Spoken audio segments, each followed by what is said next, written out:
এই যে ভাই তোর পানি নিয়েছি ধর খা। পানি আনছোস ভালো করছোস, পানির দাম 20 টাকা, তোর দে সালাম 500 টাকা আর 480 টাকা ফেরত দে। কিন্তু ভাই পানির দাম তো 100 টাকা। 100 টাকার পানি, 100 টাকার পানি খামু আমি, তাহলে আর 400 টাকা ফেরত দে। ওলো ভাই আমার খিদা লাগছিল তো এর নিগে আমি বাজারে নাস্তা খাইছিলাম। নাস্তা খাইছোস ভালো করছোস, দুইটা পরাটা 20 টাকা, একটা ডাইল ভাজি 10 টাকা আর 370 টাকা ফেরত দে। আমার গার্লফ্রেন্ডের লগে দেখা করতে চাইতে হইবে, ওকালে দে। ভাই আমি 30 টাকার নাস্তা খাইছি না। আর আমি যেসব ছোটকালে প্যান ছাড়া চলতাম না, সেই সময় আমার একটা বন্ধু হয়েছিল, সেই বন্ধুর লগে হঠাৎ বাজারে দেওয়া হয়ে গেছে। এরপর ও 200 টাকার একটা পিজ্জা খাইছি। 200 টাকার পিজ্জা খাইয়া লাইছে, কপাল পরত তোরে। সকালে 170 টাকা ফেরত দে আমার, রান্নারে তোরে কিন্তু এনে মারি দিম। ভাই যাওয়ার কাল অনেক রোদ ছিল তো এর নিগে আমি গাড়িতে গেছিলাম।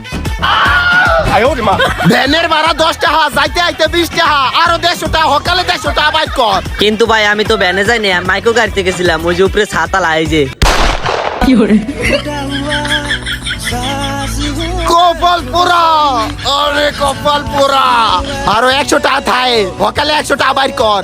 ভাই ওই যে ওই 100 টাকা খারা খারা ওটা পকেটে আছে। নিতে আসলো ভাই, ওই 100 টাকা তো মনে হয় হারাই গেছে গা।